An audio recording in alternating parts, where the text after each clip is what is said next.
The mimosas kept flowing at Balthazar. My mother's voice carried across the white tablecloth, that particular pitch she reserved for announcements she wanted the entire restaurant to hear. The bidding war is incredible. 3 offers over asking. One couple from Greenwich offered $2.8 million cash. My sister Vanessa literally clapped. Mom, you're a genius. When do we close? I set down my water glass, the one they'd mocked me for ordering instead of champagne. Close on what? Your penthouse, obviously. Mother dabbed her mouth with the linen napkin. Don't worry, sweetie. We handled everything. You're so busy with your little nonprofit, we didn't want to burden you with the logistics. The waiter refilled her mimosa. She didn't thank him. The market is perfect right now, Vanessa added, scrolling her phone. Mom's realtor says we could get even more if we wait, but 3 offers in one weekend? That's the sign to move. I felt the weight of other diners' eyes. My mother had orchestrated this perfectly. Public setting, witnesses to my supposed gratitude, my anticipated relief that the family was helping me make smart financial decisions. I'm not selling the penthouse. Mother's laugh tinkled like breaking crystal. Darling, you can't afford to keep it. The maintenance alone is $4,200 monthly. Be realistic. I pay $4,200 monthly. From what income? Vanessa leaned forward, voice syrupy with concern. Your nonprofit salary? Sir, we know you're struggling. That's why we're helping. The waiter brought our appetizers. Burrata for them, $1.28 each. I'd ordered the house salad. I treated my family like a slot machine for 6 years. I kept feeding coins, my time, my money, my silence, waiting for the jackpot of validation that was mathematically inevitable. Eventually I'd hit 3 cherries. Acknowledgement, respect, love. The house always wins.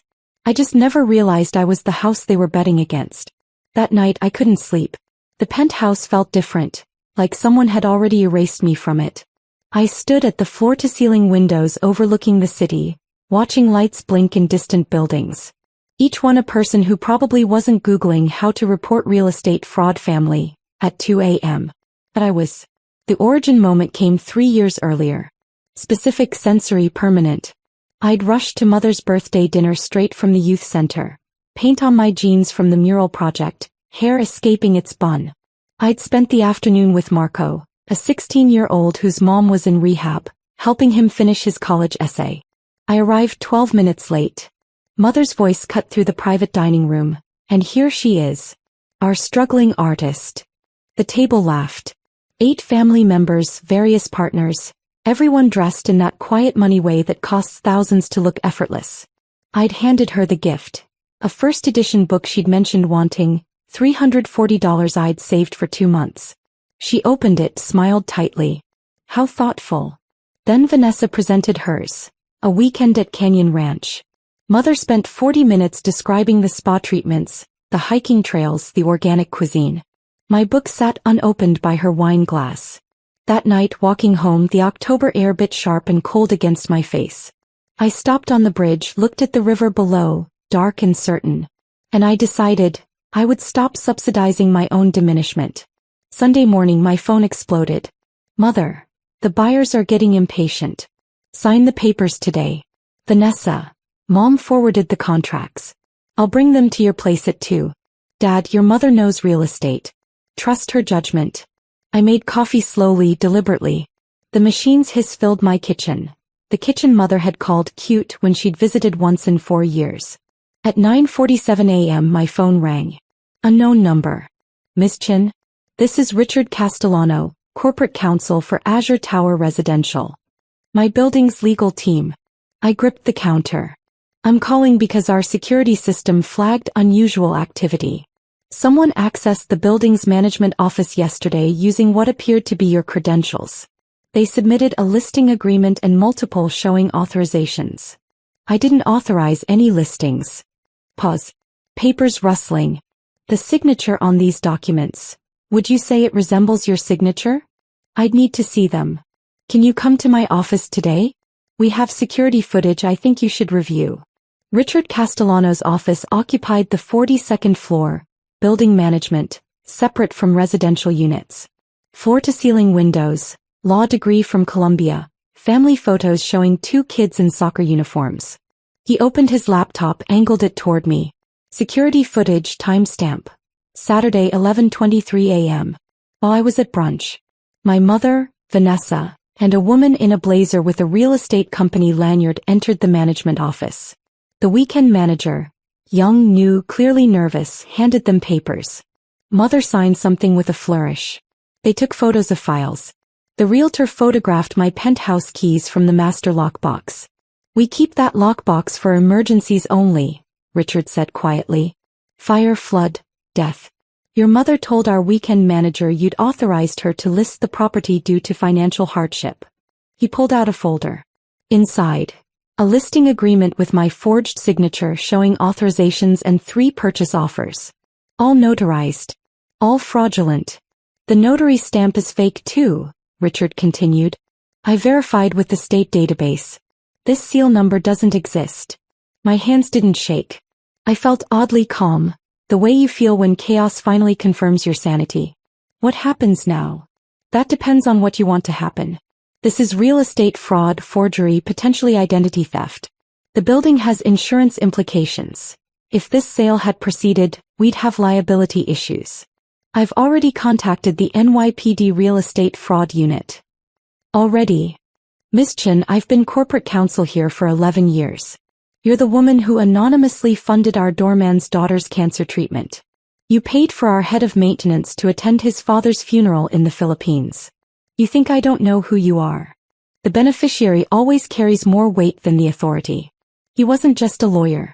He was someone whose building I'd quietly supported, whose staff I'd helped, whose professional duty now aligned with personal loyalty. "What do you need from me?" I asked. Over the next 3 hours we built the case. Richard documented everything methodically. Each piece of evidence carefully logged, photographed, time-stamped. The forged listing agreement went into a labeled evidence bag. The fake notary seal, scanned and cross-referenced with state records. The security footage, downloaded and backed up to 3 separate drives. "The purchase offers are interesting," Richard noted, spreading them across his conference table. "All 3 buyers are legitimate. They've been defrauded too, shown a property by someone without authority to sell it. They could sue your mother's realtor for their inspection costs, appraisal fees, legal fees already incurred." He called the NYPD Real Estate Fraud Unit while I sat there. Explained the situation in precise legal language. They said they'd send detectives that afternoon. At 2 p.m. exactly, Vanessa texted, "At your building. Doorman won't let me up?" I replied, "I'm in the corporate counsel's office. 42nd floor. Come up." She arrived 7 minutes later, Louis Vuitton tote presumably full of fraudulent contracts. Her smile faltered when she saw Richard's law degrees, the evidence spread across the table, my expression. "What's going on?" "Sit down," Richard said. Not unkind. Clinical. He showed her the security footage. Her face went through a fascinating progression. Confusion, recognition, calculation, fear. "This is a misunderstanding. Mom said you'd agreed." "I didn't agree to anything." "But you can't even afford." "I pay $4,200 monthly maintenance, Vanessa. Plus $6,800 mortgage. Plus $2,100 property tax monthly. Where do you think that money comes from?" She blinked. "Your nonprofit salary is only $52,000 annually." We checked. "You checked my salary?" "Mom wanted to be sure you qualified for financial hardship assistance." Richard leaned forward. "Ms. Chin doesn't need financial assistance. She owns this penthouse outright. The mortgage and maintenance I mentioned? She pays those on her investment property in Brooklyn. She owns this penthouse free and clear, purchased in cash 4 years ago." Vanessa's mouth opened. Closed. "That's impossible." "It's documented," Richard said calmly. "Now, let's discuss the 3 felonies your mother committed yesterday." The ghost ledger came to me that night. I'd been keeping informal notes for years. Little moments I couldn't quite articulate but couldn't forget. Now I opened a spreadsheet, titled it properly and started cataloging. The ghost ledger. Emotional costs. 6 years of family investment. Missed life events. My 30th birthday. Emergency call about Vanessa's car trouble cost equals milestone memory, never recoverable. My nonprofit's ribbon cutting with the mayor. Mother's book club couldn't be rescheduled. Cost equals professional acknowledgement, never witnessed. My TEDx talk on youth housing. Dad had golf tournament. Cost equals pride shared, never experienced. Confidence erosion. My promotion to executive director called nice, while Vanessa's kitchen renovation got 90-minute group chat. Cost equals self-worth chipped away. My master's degree completion ignored while sister's half-marathon got family brunch. Cost equals achievement value systematically diminished. My penthouse purchase never mentioned while cousin's studio rental required family meeting to celebrate. Cost equals success definition rewritten by others. Time theft. 37 emergency calls requiring immediate response, average. 14 minutes each total. 8.6 hours. Cost equals life hours, spent on manufactured crises. Weekly calls from mother reviewing my finances. Unauthorized. Cost equals privacy invaded. Monthly family dinners where my work was dismissed but I still showed up. Cost equals dignity traded for belonging. Financial exploitation disguised as concern. Years of we worry about your money, while they plan to steal $2.8 million. Cost equals trust completely destroyed. Helpful advice about downsizing while forging documents for my property. Cost equals family bond revealed as transactional. Mocking my water order while scheming to take everything I'd built. Cost equals the last thread of hope finally severed. Total, incalculable. But the account is now closed. The detectives arrived Monday morning. Detective Sarah Morrison and Detective James Park, NYPD Real Estate Fraud Unit. They'd clearly seen everything. Their questions were gentle but precise. Walk us through your relationship with your mother regarding this property. I told them. The brunch. The texts. The security footage. The forged documents. Has she ever had legitimate access to your financial information? Never. I've kept my finances completely private since purchasing the penthouse. Detective Morrison made notes. The realtor she used, did you authorize contact? No. I've never met that realtor. They spent 3 hours reviewing Richard's evidence. The forged signatures. The fake notary seal. The showing authorizations. The purchase offers from defrauded buyers. This is clean, Detective Park finally said. Organized, documented, clear intent. We'll need you to file a formal complaint. What happens to my mother? She'll be arrested. Charges will likely include real estate fraud, forgery, identity theft, and criminal impersonation. The DA will determine exact counts.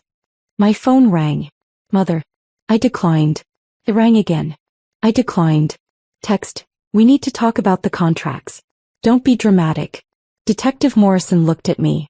You okay? I wasn't punishing them. I was stopping the subsidy of my own destruction. There's a difference between revenge and refusing to fund your own diminishment. I'm okay. The formal complaint took 90 minutes. Every detail, every document, every moment. I signed it while the afternoon sun slanted through Richard's office windows. At 4:47 p.m. they arrested my mother at her book club. Vanessa called me screaming. They arrested Mom. At the bookstore. In front of everyone. How could you? How could I what? Report felony fraud. She's your mother. She forged my signature to steal $2.8 million. She was trying to help you. Vanessa, I own the penthouse. I own 3 other properties. I have $1.4 million in liquid assets. I don't need help. I needed family who didn't see me as a mark.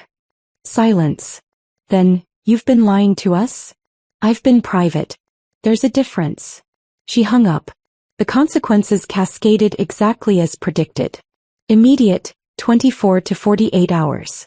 Mother arrested, bail set at $50,000. She called me to pay it. I declined. Vanessa started GoFundMe for wrongful arrest. I reported it for fraud. It was removed. Dad called demanding I drop charges. I reminded him that's not how criminal prosecution works. 15 missed calls, 47 texts, all ignored. Professional, 2 to 4 weeks. Mother's realtor lost her license pending investigation. 3 defrauded buyers filed civil suits for costs incurred, $47,000 combined. Mother's country club membership quietly suspended. DA added additional counts. Conspiracy to commit fraud, attempted grand larceny. Financial 1 to 3 months. Legal fees for criminal defense. $85,000 and climbing. Mother sold her Mercedes to pay her attorney's retainer. Parents downsized from Scarsdale house to Yonkers condo. Vanessa's husband quietly filed for separation after learning about the scheme. Social ongoing. Mother's arrest made local news. Scarsdale woman arrested for penthouse fraud. Book club dropped her. Garden club asked her to resign. Dad stopped attending his golf club. Too many questions. The trial was scheduled for 6 months out. The DA offered a plea deal. 5 years probation, full restitution, permanent fraud conviction. Mother refused. I was trying to help you, she told her attorney, who relayed it to the prosecutor, who told me during a pre-trial conference. The prosecutor, a sharp woman named Jennifer Okafor, looked at me across her desk. Do you understand what she means by that? She convinced herself my success was impossible, so she decided it must be fake. When she couldn't find evidence of my failure, she tried to create it by taking what I'd built. Jennifer nodded slowly. Some people can't let others succeed in ways they don't understand. 6 months later, I stood in a courtroom and watched my mother accept the plea deal. 5 years probation. $127,000 restitution to the defrauded buyers and legal fees. Permanent felony conviction. She looked at me once. I looked back, expression neutral. The judge asked if I wanted to make a statement. I stood. My mother taught me that family takes care of family. He was right. I just had to learn that sometimes taking care of yourself means stopping people from taking from you. Even family. Especially family. 6 months after that, a full year from the brunch at Balthazar, I stood in the same penthouse windows, coffee in hand, watching the sunrise paint the city gold. My savings account hit its highest point ever. $1.7 million. The monthly drain stopped, the emergency calls ended, the emotional taxation ceased. I'd booked 3 weeks in New Zealand. Hiking, silence, distance. Richard from legal sent a bottle of champagne with a note. To the woman who taught us that protecting yourself isn't selfish, it's survival. The youth nonprofit expanded into a second location. Marco, the kid with the college essay, got into Cornell with a full scholarship. My phone stayed quiet. No mother. No Vanessa. No dad. No emergency calls about fake crises. The silence felt different now. Not empty. Full of possibility, space, peace. I used to think family was the people who shared your blood. Now I know family is the people who show up when blood isn't enough. The legal team who protected me. The detectives who took my case seriously. The doorman whose daughter I'd helped, who quietly nodded when I walked through the lobby the day of Mother's arrest. The penthouse is mine. The 3 other properties are mine. The $1.7 million is mine. The future is mine. The account is closed. The balance is 0. And I am finally in the black.